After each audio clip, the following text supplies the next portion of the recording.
के कर जवा से दूर कइल हो। ऐसन हुए बेटी दुनिया के रीतिया कि मायो मजबूर भइल हो।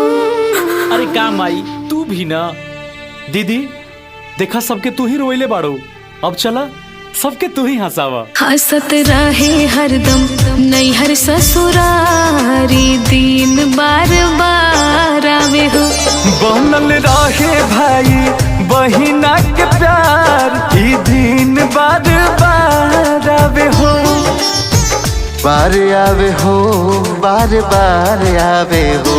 हाँ हाँ बार आवे हो हर बार आवे हो। भाई बहिनी के हाँ सच्चा त्योहार ही दिन